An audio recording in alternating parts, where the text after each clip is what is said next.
You remember it. Pools closed, locked gates, still water, a whole summer wasted. Playgrounds roped off, like something had happened there. Your mother crossing the street to avoid a stranger, just in case. Everybody talking about a disease you couldn't see, could be on a doorknob, could be in the pool water, could be sitting right there on your own kitchen table. School let out early some years. Summer was supposed to be the good one, turned into the one everybody dreaded. That's not 2020 I'm talking about. That's the summer of 1952. I was just a kid, old enough to know something was wrong, too young to understand what. Sit down. I want to tell you about the year this whole country was scared of a disease nobody could explain, and that disease was polio. Here's what we didn't have. No vaccine, not yet. No real idea how the thing even spread. Doctors couldn't tell you if it was the water, the food, the air, or just rotten luck. People had their own theories going around. Bad fruit, stray cats, dirty swimming pools. Because when nobody official can give you a straight answer, folks make one up just to feel like they know something. No dashboard. No case count updating block by block. You just knew it was out there, and you knew it was coming for kids specifically, and there wasn't one single thing science could hand you to stop it. And it wasn't some rare, once-in-a-generation thing either.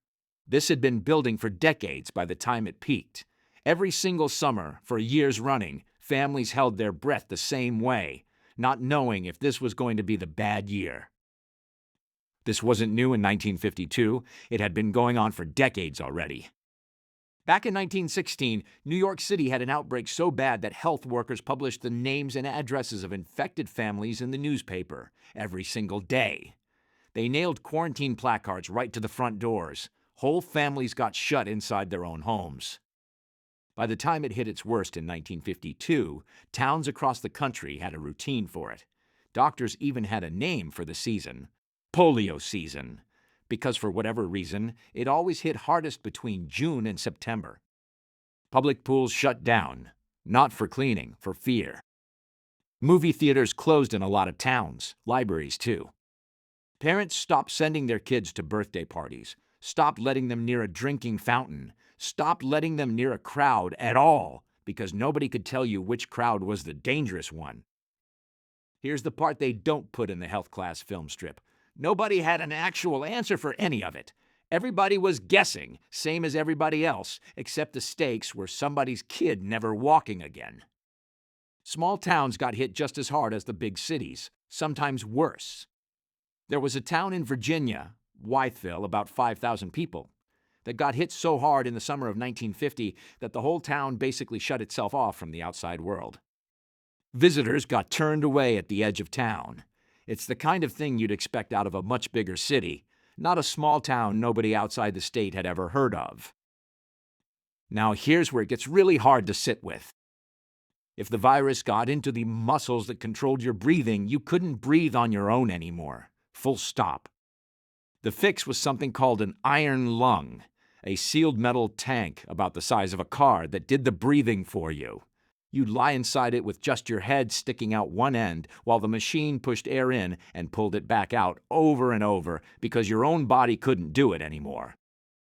These things weren't cheap either. Back in the 1930s, one iron lung cost about as much as an average house. Hospital wards had rows of them. Rows of children breathing through machines because that was just a normal Tuesday in some hospitals some summers. Some kids were in one for a few weeks. Some were in one for years. Even for the kids who didn't need a machine to breathe, recovery wasn't simple, and doctors couldn't even agree on how to treat it. The standard approach for years was to lock the affected arm or leg into a rigid splint and keep it perfectly still. Then an Australian nurse named Elizabeth Kenny, no formal medical training, just years of hands-on experience in the outback, showed up and said that was exactly backwards. She used hot, wet wool packs on the affected muscles instead, followed by careful movement, retraining the muscle instead of locking it down. Doctors in New York and Chicago wrote her off outright. A woman with no medical degree telling trained physicians they had it wrong. But her method worked often enough that it eventually became the foundation of an entire field of medicine we still use today, physical therapy. Even the people who beat the paralysis had a long, hard road in front of them. There was no shortcut, just heat, patience, and somebody willing to fight the accepted wisdom of the time. That's worth sitting with for a second. It wasn't just the disease you were up against. It was doctors who'd rather stick with a method that wasn't working than listen to an outsider who turned out to be right. A sitting president had this disease and spent most of his time in office trying to make sure the public never saw how bad it actually was. Franklin Roosevelt was diagnosed with polio years before he ever set foot in the White House. In 1938, he started something called the National Foundation for Infantile Paralysis.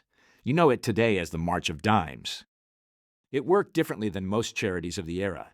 Instead of chasing a handful of wealthy donors, they asked everybody for a little. A dime here, a dime there, mailed straight to the White House. Millions of ordinary people sent something. It added up to more money than almost any other charity in the country was raising at the time. And every dollar of it went straight into research and treatment. Then came the year that broke the dam, 1952. Nearly 58,000 cases in this country in a single year. 3,145 people died.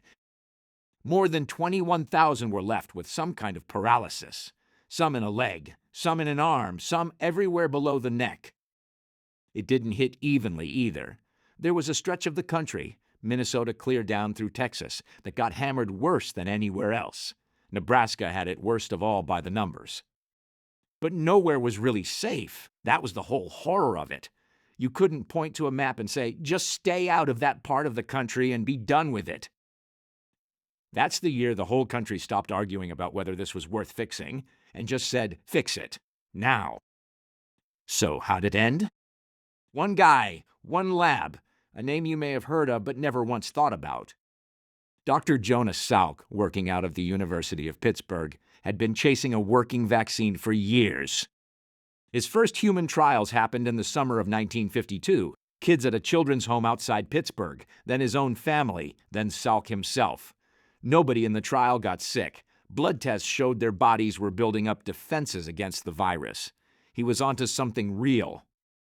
In 1954, the March of Dimes helped run the largest medical trial anybody had ever attempted up to that point. Close to 2 million schoolchildren took part. On April 12, 1955, the results came back. Safe, effective, it worked. Church bells rang. Newspapers ran headlines calling it a victory. Grown adults cried in the street over a laboratory report. Somebody asked Salk who owned the patent on it. He said there wasn't one, said it belonged to everybody. Asked the reporter straight out, "Could you patent the sun?" Over 400 million doses went out between 1955 and 1962. Cases dropped by 90% almost immediately after. By 1979, the disease that shut down pools and terrified a generation of parents was gone from this country for good. Picture a mother who didn't know if her kid would walk again, because there was no way to find out except waiting. Picture a hospital ward full of children breathing through machines because that was just Tuesday in 1952. Picture a whole country holding its breath every single summer for years with nothing to do but hope somebody figured it out in time. And picture a kid not knowing if this was the summer that took him. The not knowing is gone now. A kid gets a shot before they're even old enough to remember getting it, and they never spend one single summer of their life wondering if this is the one that gets them. That's the part worth being grateful for. Subscribe.